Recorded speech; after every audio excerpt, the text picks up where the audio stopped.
Hi guys, my name is Nicolette Mashile. I am also known as the Financial Bunny. Welcome to the Financial Bunny TV. Really excited to be here. I'm always excited. And actually, it's a specific excitement that I'm feeling because I'm up, I'm awake, I'm alive. Because let me tell you, I almost died 2 days ago. Guys, I feel like I'm almost dying. Like all the time, I feel like I'm almost dying. But you can still hear that I've got still a bit of flu that is left over. I do have a kidney infection, so I'm very hot. So if you start to see sweat all over my shirt or my blouse, please do forgive me. I do apologize. Guys, let me tell you where the danger is. The danger is being a personal finance content creator. The danger is knowing certain financial products are going to be beneficial for your life, but you don't have them. Like, who the hell do you think you are? Why are you going around telling people to get certain things, to do proper risk management in their life, but yet you on your own? Dololo. Yeah, guys, let me tell you what happened. So, guys, I did a sit down with Yoz's channel, and we spoke a little bit about my life and went into a couple of things. But one of the things that really came out was the fact that I am a big oversharer, and I'm not embarrassed. I am a self-proclaimed oversharer because I have seen that oversharing parts of my life has really managed to become impactful for certain people. But one area in which it's really, really useful for me is the fact that we have to show the benefit of becoming financially educated. If we don't put it into display, people are not going to be interested in becoming financially educated because the benefit and the incentive of it is not clear. It is important because once you become financially educated, you should be in a better position to be able to make the right decisions so that the quality of your life, the quality of the lives of those who are in your immediate family, people who are touched by you, should ultimately change.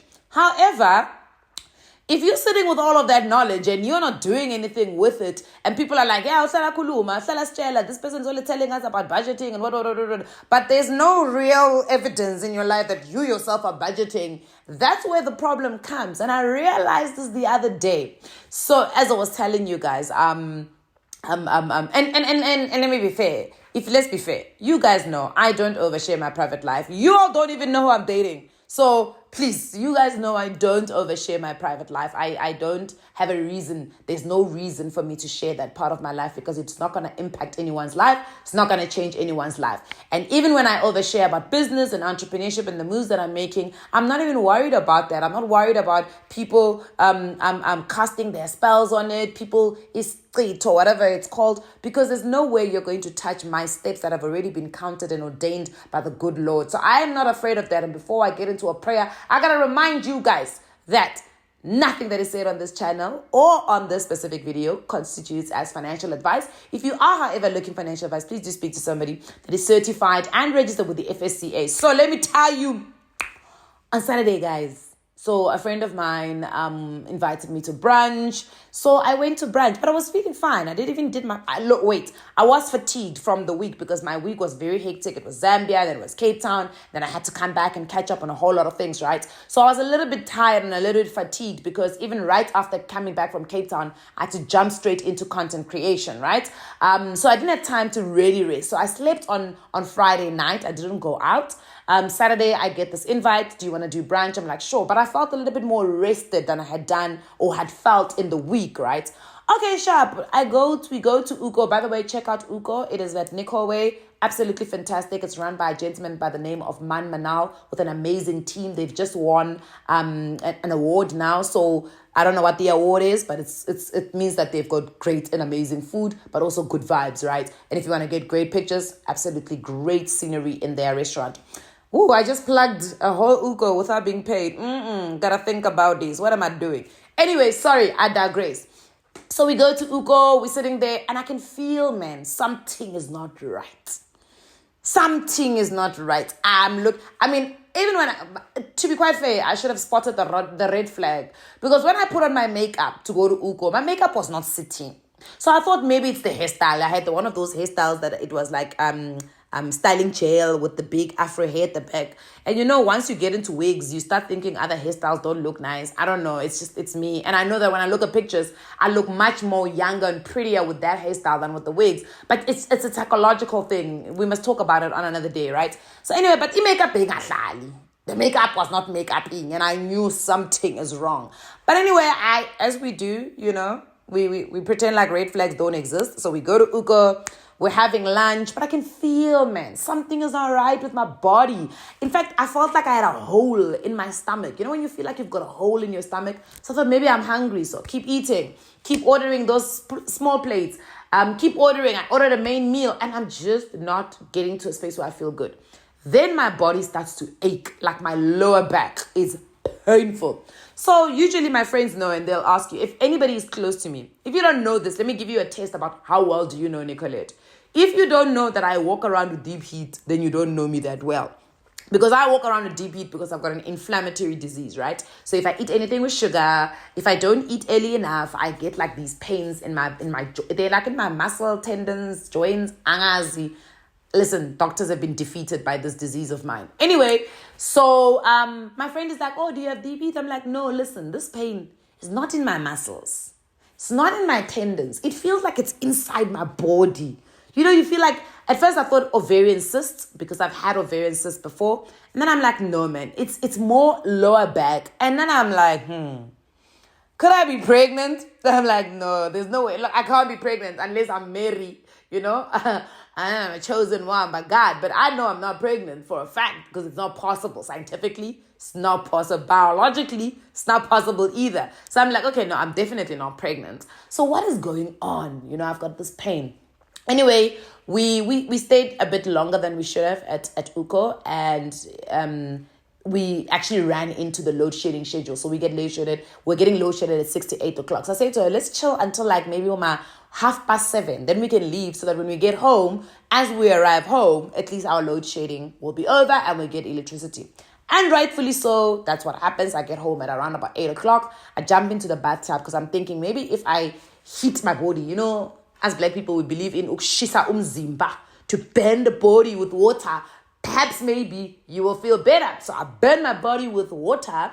Still don't feel better. I'm like, but like, I'm not like bad. Guys, I promise you, the moment I got into bed and I put my blankets on, I started sweating, fever. My nose is closing up. I'm getting blocked. I'm getting, like I was ill, hey? Ill. So now my next load shedding is going to happen at what time? 2 a.m. I'm like, if I'm going to go to the doctor, because I have to open my garage and I don't have the energy to be putting it on manual, pulling down. I'm like, let me go now. So there I go. ER. I'm going to go see the doctor. Oh, by the way, I did try to call a couple of people. So I just want to let the people know in my life. If I tried to call you on Saturday and you did not answer, if you are family, you are off my wheel. If you are a friend, I pay you my favor. Okay? Because I tried to call you guys and you did not answer. Anyway, I drive myself to the ER. The doctor looks at me, looks at my file, and is like, I think it might be a kidney infection. I mean, I kind of started thinking maybe it's a kidney infection, but I've been drinking gam water because remember, I'm trying to lose weight. So I'm on this app called Noom. You guys must try it out. It's absolutely fantastic, but we'll talk about that in another video. It really helps you with logging your water. So now, because I want to win, I drink so much water so that I can log it on the app so that I can hit my goal of drinking 2 liters of water every day. So I've been drinking water. So, and my urine was not a brownish color. You know, you when you've got a kidney infection, your urine goes yellow, then brownish. It didn't have a foul smell. So I thought, something is wrong, but it's definitely not a kidney infection. So he tests my kidneys. It's like, look, your inflammation markers are very high. So you'd probably have an inflation or an infection in your kidneys. So I'm like, God damn. But before all of this happens, and while I'm in the hospital, I'm now thinking about what happens if I die. Guys, that's my first thought. Every time I'm sick, my first thought goes to what happens to my family if I die. Okay? Sharp. I've done my will because the last time when I had pneumonia, I had to rewrite my entire will. In fact, there's a part in the will that they ask you, do you want to be resuscitated? And I wrote, no, I don't want to be resuscitated, right? So I've got a will. I know where all of my assets are going, but now the numbers start to calculate in my head. I'm like, hold on. you've got a will. What exactly are you leaving? Now, I've got an impressive property portfolio. I know that, right? But likewise, I have a very, very, very impressive debt also at the same time. Because some of those properties are bonded, right? I had to bond some properties. I had to borrow some money to do some things in terms of my business. And I had to borrow money to fund some lifestyle things. We'll talk about it on another day, right? So there are some assets that are still under a credit agreement. And yes, I may have I've got credit insurance on them. Does my family know that? If I die, will they know that I have actually got credit insurance on those things? 1.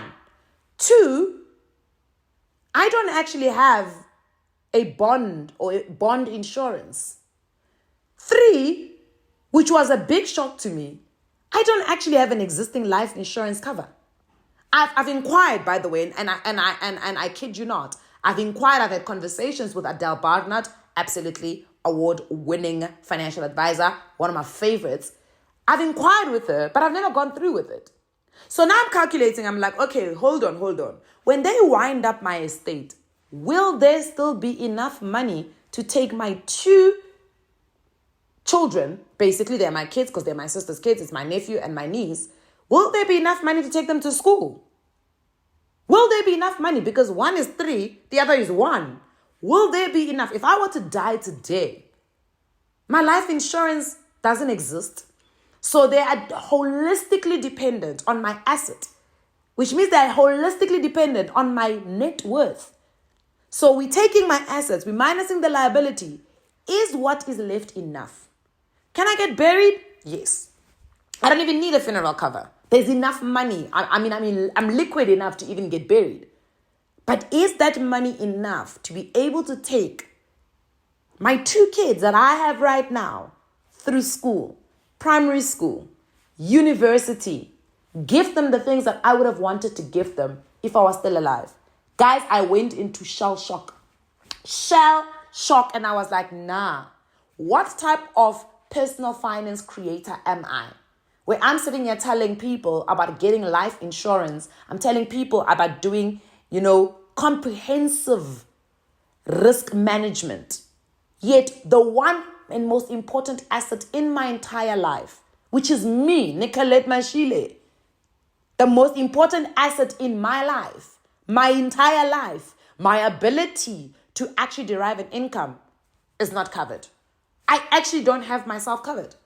So even if I go into an accident, so forget death, I go into an accident, I become disabled, I have a stroke. We've seen young people in this country get strokes at a very young age. Some of them lose the ability to talk, which is my biggest money spinner. What will I live off? Because I don't have disability cover. I don't have any income protection. I am actually basing my entire risk management on my current ability to earn and what I'm doing with that money, putting it into a business. But that means I'm risking the business's profitability to pay for things where there's an insurance policy that is put in place. I'm actually disappointed in myself. I don't think I've ever been this disappointed in myself. I'm very, very disappointed in myself because if I don't do it right, as somebody that advocates for financial education, if I don't get it right, how will I then be able to show other people the benefit of becoming financially educated? I'm very disappointed in myself. But I must tell you, I did set up a meeting. I will get my life insurance and I will let you guys know when I get it. So what is life insurance? Life insurance basically is an insurance policy that will pay out. The moment you pass away, it will pay out because it insures your life. And you can't take up more than what you need. So you can't be over-insured. So the insurance or the assurance company will look at your life. They'll look at some of your dependents. They'll look at what are your liabilities, what are your assets, and they will come up with a figure that is enough insurance for you, right? So if you have children, they calculate based on your children, how old your children are. That's now a person or financial advisor that has comprehensive needs analysis on your life. And they will give you a figure that you are going to be insured for. And remember, if you have bonds, for instance, if you have loans, home loans, you can cede a portion of your life insurance to those home loans so that when your estate is being wound up, when you pass away, that life insurance will pay that certain amount of money to your bond providers, your bond or your home loan provider. They will pay that money directly so that the family does not lose those assets. It's very important, guys. It goes without saying that this is something that all of us should think about. It does not help to talk about these things. It is important to put them into practice, because then what is the point? Yeah, man. Like, I'm thoroughly disappointed in myself, eh? Yeah. Nicolette. I'm a shoni. Anyway, I'll see you guys on the next one. Mwah. I love you all.